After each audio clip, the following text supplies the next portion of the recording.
رمضان في مصر حاجة تانية والسر في التفاصيل. আসসালামু আলাইকুম ওরহমতুল্লাহি বারাকাতুহু। আলহামদুলিল্লাহি রাব্বিল আলামিন ওয়াসসালাতু ওয়াসসালামু আলা রাসূলিল কারীম আম্মা বাদ। শ্রদ্ধেয় সুপ্রিয় দিনী ভাই ও বোনেরা, এই সপ্তাহের শেষ দর্শে আমাদের বিশেষ অতিথি উপস্থিত হতে পারেন নাই। আল্লাহ তাআলা তাকে সম্পূর্ণ সুস্থতা দান করুক, আমিন। আহ, তো আজকে এই শেষ দর্শে এই সপ্তাহের আপনাদের বা আমরা জানি যে বিষয় নিয়ে আলোচনা হবে সেটা হলো যে কোরআনের অর্থ জানা কি জরুরি, এ বিষয় নিয়ে আমরা হালকা আলোচনা করব ইনশাআল্লাহ। কেননা সর্বপ্রথম বিষয় এই বিষয়ে আলোচনা করতে গেলে একটা বিষয় উঠে আসে যে কোরআনের বা দোয়াগুলো যেগুলো আমরা পরিবেশন করে থাকি নামাজের মধ্যে, সেগুলো না জানলে, তার অর্থগুলো যদি না জানি তাহলে কি আমাদের দোয়া কবুল হবে না? বা আমাদের কোরআন যদি অর্থ সহ না জানি বা না পড়ি তাহলে কি তাহলে কি আমরা নেকি পাবো না? আমাদের ইবাদতগুলো কি কবুল হবে না?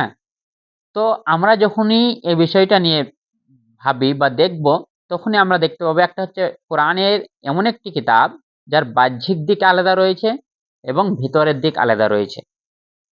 বাহ্যিক দিক বলতে যেমন ভাবে তার মর্যাদার ব্যাপারে আল্লাহ রসুল সাল্লাল্লাহু আলাইহি সাল্লাম বলেছেন যে কোরআন এমন একটি কিতাব, কেউ যদি পড়ে আলিফ লাম মিম, তবুও তার জন্য হরফ বাই হরফ নেকি রয়েছে। এখানে অর্থের কথা রসুল সাল্লাল্লাহু আলাইহি সাল্লাম বলেন নাই, বরঞ্চ তার আহ বাহ্যিক রূপে তার নেকি তার উপর পৌঁছাতে থাকবে। তাহলে এখন কথা প্রশ্ন উঠেই আসতে পারে, অনুরূপভাবে অনেক দোয়াও আছে কোরআনের আবার নামাজের মধ্যে আমরা পড়ে থাকি। তো সেই দোয়াগুলো যদি আমরা করে থাকি আর অর্থগুলো যদি না বুঝে থাকি আর দোয়াগুলো সঠিক করলে সেগুলো ইনশাআল্লাহ কবুল হবে। তবে আমাদেরকে অর্থ জানলে পরে যে অনুভূতি নিয়ে আল্লাহ তাআলার কাছে চাইতে পারবো, সেই অনুভূতিটা কিন্তু আসবে না। এটা আমাদেরকে একটু জানতে হবে। তো ইবাদত তো কবুল হয়ে যাবে ইনশাআল্লাহ, আল্লাহু আলাম।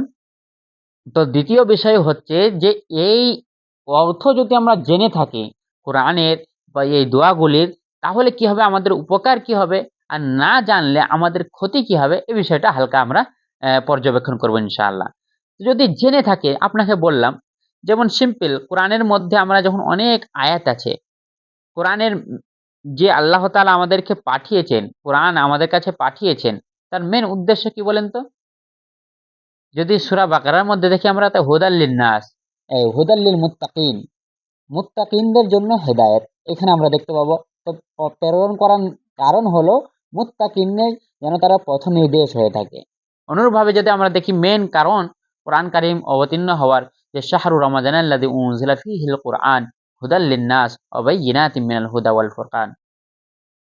যদি এখানে দেখি আমরা, সেখানে আল্লাহ তাআলা বলছেন যে আমি রমাজান মাসে কোরআনকে না অবতীর্ণ করেছি, তার মেন কারণ হলো লোকেরা যেন হেদায়েতে পেয়ে যায় বা এর দ্বারা তারা হেদায়েতে হতে পারে, সঠিক পথে আসতে পারে। হুদাল লিন-নাস ওয়া বাইয়িনাতিম মিনাল হুদা ওয়াল ফুরকান, এবং লোকেদের কাছে যেন স্পষ্ট হয়ে যায় হেদায়েত কোনটা, এবং তাদের কাছে যেন একটা সম্পূর্ণ মাপকাঠি হয়ে যায় ফুরকান, ভালো ও মন্দের মধ্যে পার্থক্যকারী।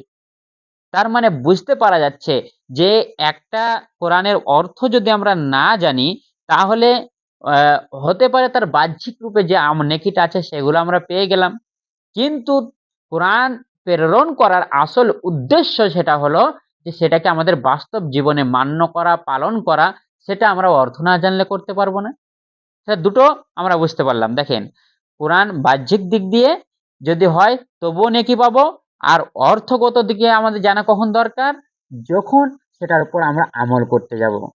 তাহলে এখন এবার একটা বিষয় এখানে উঠে আসতে পারে যে তাহলে তো সম্পূর্ণ কোরআনের অর্থ তো আমাদের সকল সাধারণ মুসলিম ভাই ও বোনেদের জন্য জানা তো অপরিহার্য হবে। ও যদি হয়ে যায় তাহলে সেটা আমাদের জন্য তো খুব কষ্টকর বিষয় হবে, অসম্ভব বিষয় হবে। তাহলে বিষয় কি? বিষয় হলো এটা যে আমরা সেই সমস্ত আয়াত বা কোরআনের বিষয়গুলো আমরা অর্থ জানা বিশেষভাবে চেষ্টা করব, যেগুলো বিষয় নিয়ে আমাদের সঙ্গে সম্পৃক্ত।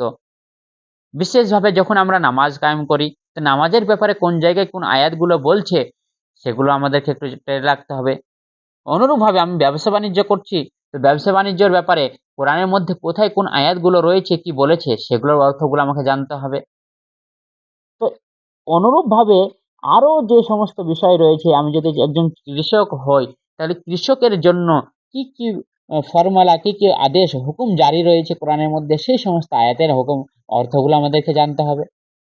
যদি আমরা নিজে পড়তে না জানি, মৌলানার কাছে জিজ্ঞেস করে নিতে হবে যে আমরা তো একজন কৃষক মানুষ, তো এই কৃষকদের ব্যাপারে কোরআনে কোন জায়গায় কিরকম ভাবে উল্লেখ আছে, এই বিষয়টা আমাদেরকে জানতে হবে। তা আমরা আমাদের গ্রামে যে মৌলানা সাহেব রয়েছে, আমাদের প্রত্যেকের কর্তব্য হবে নিজেদের পেশা অনুযায়ী কোরআনের মধ্যে কোথায় কিরকম কি আইনজীবী রয়েছে, তার মধ্যে আইন রয়েছে, বিধিবিধান রয়েছে, সেগুলো জানার।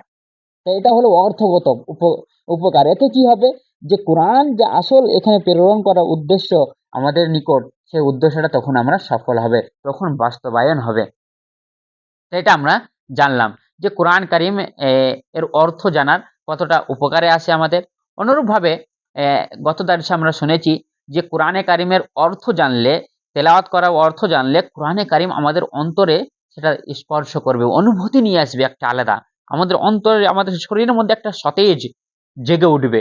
সব থেকে বড় একটি আমাদের উপকারের মধ্যে থেকে একটি, যেগুলো আমরা গত দার্সে শুনেছি, যে কোরআনের অর্থ জানলে আমাদের অন্তর কতটা সতেজ হয়ে যায়। অনুরূপভাবে যদি অর্থ না জানি, তাহলে কি হবে? আমরা কি পড়ছি না পড়ছি কোনো ধ্যান ধারণা থাকবে না। যেমন ভাবে অনেকেই আছে যে, একটা উদাহরণস্বরূপ দেয়া যায় যে, একটা এক ব্যক্তি কোরআন তেলাওয়াত করছে। কোরআন তেলাওয়াত করছে যে, "ওয়া আম্মা সাইলা ফালা তানহার, ওয়া আম্মা সাইলা ফালা তানহার।" আর ওই ব্যক্তি কোরআন তেলাওয়াত করছে, এমন সময় এক ফকির তার ঘরের মধ্যে চলে এসেছে। তখন সে ওই ফকিরকে বলছে, "আ অসভ্য, জ্ঞান নেই। আমি এখন কোরআন তেলাওয়াত করছি, এখানে তুমি এসছো?" সে তাকে ধমক দিয়ে তাড়িয়ে দিল। কিছুই দিল না। অথচ কোরআনের মধ্যে সে কি পড়ছে? ওয়া আম্মাস সাইলা ফালা তানহার। আর তোমার কাছে যদি কোনো ভিক্ষুক আসে, কোনো এ চাহনেওয়ালা যদি কিছু চাইতে আসে, ফালা তানহার, তুমি তাকে ধমক দিও না। তুমি তাকে কর্কশ ভাষায় কথা বলো না। সে কোরআনে ওটা তেলাওয়াত করছে। কিন্তু কি, বাস্তব জীবনে তার অর্থ না জানার কারণে তার বাস্তব জীবনে আমল হচ্ছে তার বিপরীত। অনুরূপভাবে ওয়ায়ামনাউনাল মাউন, যেমন আমরা পড়ি, তখন কি তারা ছোট, ছোট জিনিস থেকে যারা বিরত রাখার কথা বলা হয়েছে, যেখানে এক প্রকার জাহান্নামীদের কথা বলা হয়েছে, ফাওয়াইলুল লিল মুসাল্লিন আ আল্লাযীনা হুম আন সালাতিহিম সাহুন ওয়াল্লাযীনা হুম ইউরাউন। তো এখানে যে তাদের সঙ্গে আরেকটা বিষয় যে তুলে ধরা হচ্ছে, ছোট, ছোট জিনিসপাতিতে তারা নিষেধ করে। তো সে পড়ছে ঠিকই, এমন সময় এক ব্যক্তি তার পাশের প্রতিবেশী কিছু একটা ছোট জিনিস চাইতে আসছে, বলছে, "এখন আমি কোরআন পড়ছি গো, ওই জিনিস দিতে পারব না। কোদালটা এখন আমি দিতে পারব না।" এরকম কথা। তার অর্থ হলো এটাই, যে আমরা কোরআন তো তেলাওয়াত করছি, কিন্তু কোরআনের অর্থ যদি না বুঝি, তাহলে সেটা আমাদের বাস্তব জীবনে আমরা সেটাকে বাস্তবায়ন করতে পারি না। তাহলে সেটা আমাদের অনেকটা ভুল আমাদের জীবনের মধ্যে ঘটে যাবে। সেজন্য কাজেই আমাদের জন্য করণীয় হলো যে আমরা সদা সর্বদা এই কোরআনের অর্থগুলো জেনে পড়ব। তো অর্থগুলো জানার এবার কয়েকটা ক্যাপাসিটি রয়েছে, যে অর্থগুলো জানার জন্য আমরা কিছু, কিছু বই রয়েছে, যেখান থেকে আমরা অর্থগুলো জানতে পারি। বিশেষভাবে এ অনুবাদ বই রয়েছে। বাংলা ভাষাদের জন্য বাংলায় অনুবাদ রয়েছে, আরবি ভাষাদের জন্য আরবি, আর অন্যান্য বিভিন্ন ভাষায় সব এখন কোরআনের তর্জমা হয়ে গেছে। আমরা সেই সমস্ত তর্জমা নিতে পারি। আরেকটু ভালো হবে যে সংক্ষিপ্ত যেগুলো তাফসীর হয়ে থাকে, সেগুলো নিতে পারি। সেগুলো কি হবে, যখন কোনো বিষয় আছে, ওটা আমরা হুবাহু সেটা বুঝতে পারি না। তো হুবহু যখন বুঝতে পারি না, তখন তার হালকাভাবে ব্যাখ্যা দেয়া থাকে ছোট, ছোট তাফসীরে। তাহলে সেগুলো দেখে তখন বুঝতে পারি যে, এই বিষয়টা বলা হচ্ছিল। আর এখানে আমি একটা কথা বলে দেই, যে কোরআনের অনুবাদ যখনই আমরা নিয়ে আসি, অনুবাদ, তো অনুবাদ যখনই চলে আসবে, তখন কোরআনের হুবহু অনুবাদ করা কারোর জন্য সম্ভব নয়। লফজ বাই লফজ, শব্দ বাই শব্দ। কেন? কেননা কোরআনের ওই প্রতিটা শব্দ, আল্লাহ তাআলার যে শব্দ আল্লাহ তাআলা উচ্চারণ করেছেন, তার প্রতি অর্থ নিয়ে আসা, এটা বহাল, এটা অসম্ভব বিষয় হয়ে যায়। তখন কি করি আমরা? তখন আমরা পুরো আয়াতের একটা যে মিলে, পুরো আয়াতটা মিলে তার উদ্দেশ্য, আমাদের উদ্দেশ্য হিসাবে কি অর্থ দাঁড়াচ্ছে, সে উদ্দেশ্য হিসাবে আমরা তখন তর্জমা করি। তাহলে কাজেই বুঝতে পারলাম যে অনুবাদটা হলো কি আমাদের মেন নয়, এটা আমাদের সহযোগিতার জন্য। আমরা যতটুকুন বুঝতে পারছিলাম না, ওটা আমাদের মেন উদ্দেশ্যটাকে বুঝিয়ে দেয়। তার মানে এই নয় যে আমরা অনুবাদ দেখে কারোর সঙ্গে ঝগড়া করতে লেগে যাব। কেননা একটা আরবি শব্দের অনেকগুলো অর্থ হয়। উদাহরণস্বরূপ একটা কথা বলি, যেমন একটা আহ, ম- এম, যে বিধবা নারী মুতাল্লাকা, যে তালাকপ্রাপ্ত নারীর ব্যাপারে আল্লাহ তাআলা বলেছেন যে তাদের ইদ্যতের সময়ের ব্যাপারে বলেছেন সালাসাতা কুরু। তো এই কুরু শব্দের অর্থ কি? তো কুরু শব্দের অর্থ যদি আমরা দেখতে যাই, কেউ করবে হায়েজ, কেউ করছে পবিত্রতা, মানে ৩ পবিত্রতা কারো কাছে নিকট ৩ হায়েজ, মানে তাহলে ৩ মাসিক ঋতু। তাহলে এটার অর্থ কি তাহলে? তাহলে একটাই শব্দ অর্থগুলো ভিন্ন। তাহলে বুঝতে হবে যে কোরআনের, যখনই আমরা কোরআনের অনুবাদ দেখবো তখন সেখানে কিন্তু সেটা সংকীর্ণ হয়ে যাবে। অনুবাদটা একটা মানেই আমাকে নিতে হবে, কিন্তু আরবি মানেটা যখন নেব তখন আমাকে দুটো মানেই আসবে ওখানে। তো কার জন্য সালাসাতা কুরু আর তুহুর, কখন কি হবে সেটা যখন আমরা হালকা যখন তাফসীর পড়বো তখন সেখানে আমাদের জন্য ক্লিয়ার হয়ে যাবে। শ্রদ্ধেয় সুপ্রিয় শ্রোতাবৃন্দ, তো আমরা জানছিলাম যে কোরআনে কারীম এর অনুবাদ জানা আমাদের জন্য এরকম দরকার, আর না জানলে আমাদের জন্য কি ক্ষতি হবে, জানলে পরে কি উপকার হবে, সে বিষয়ে হালকা জানছিলাম। এবং এটাও জানছিলাম যে সেই সমস্ত কোরআনের যে অনুবাদ আমরা জানবো, তো কোথা থেকে জানবো। তো এর জন্য সব থেকে বেস্ট এবং উত্তম হচ্ছে যে আমরা হালকা হালকা তাফসীর যেগুলো রয়েছে সেই সমস্ত অনুবাদগুলো নিই, এবং তার হালকা বিশ্লেষণগুলোও যেন যেখানে আমরা আটকাই সেখান থেকে পড়ি। যেমন আমাদের সব থেকে আছে আহসানুল বায়ান, একটা বাংলা তাফসীর রয়েছে, খুবই সুন্দর আলহামদুলিল্লাহ। সংক্ষিপ্তের দিক দিয়ে সাধারণ ভাই ও মুসলমানদের জন্য খুবই সুন্দর। আর উম, বড় তাফসীরের মধ্যে যদি আমরা নিতে যাই, তাহলে তার মধ্যে গ্রহণযোগ্য মানে সব থেকে বেস্ট তাফসীর হচ্ছে, খুব বিস্তারিত আলোচনা করা হয়, সেটা হচ্ছে তাফসীর ইবনে কাসির। সেটাও আমরা নিতে পারি, আমাদের জন্য আরো বেশি আগ্রহী জায়গা। তাহলে আমরা এখানে এখানে যেটা দেখতে পাই যে কোরআনের মধ্যে আমাদেরকে গৌর ফিকির করা দরকার রয়েছে। আমরা যদি দেখি কোরআনের মধ্যে আহ, অনেক জায়গায় আল্লাহ তাআলা এরকম কথা বলেছেন যে আফালা ইয়াতাদাব্বারুন, আফালা ইয়াতাফাক্কারুন, যে তারা কি গৌর ফিকির করে না, তারা কি ভাবনা চিন্তা করে না, তারা কি বুঝে না, তারা কি করে না, এরকম অনেক খেতাব করা হয়েছে। যেমন সূরা নিসার ভাবে এক জায়গায় বলেছে আফালা ইয়াতাদাব্বারুনাল কুরআন, তারা কি কোরআনের মধ্যে গৌর ফিকির করে না, তারা কি কোরআনের মধ্যে ভাবনা চিন্তা করে না। এটা একদম বিশেষভাবে বলছেন আল্লাহ তাআলা, কোরআনের মধ্যে ভাবনা চিন্তা করার কথা। তাহলে যখন আমরা অর্থ জানবো না তখন ভাবনা চিন্তা হবে কি করে? তো কাজেই কোরআনের অর্থ আমাদের জন্য জানা জরুরি রয়েছে। আমরা যদি জানি তাহলে কি হবে, আমরা বাস্তবে কোরআনের যে আসল উদ্দেশ্য, সে উদ্দেশ্যকে আমরা বাস্তবায়ন করতে পারবো।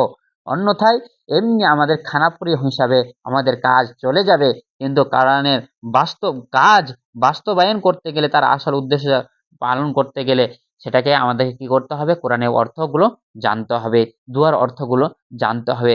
তাহলে কি হবে, আমরা আমাদের কোরআনকে আমাদের জীবনে বাস্তবায়ন করতে পারবো, কোরআনের যে আসল উদ্দেশ্য সেটাতে সফল হতে পারবো। অবশ্যই আল্লাহ তাআলার কাছে দোয়া করি আল্লাহ তাআলা যেন আমাদের সকলকে কোরআন ও কারীম ভালোভাবে বোঝার, তদারূপ আমল করা তৌফিক প্রদান করুক। আমিন। আসসালামু আলাইকুম ওয়া রাহমাতুল্লাহি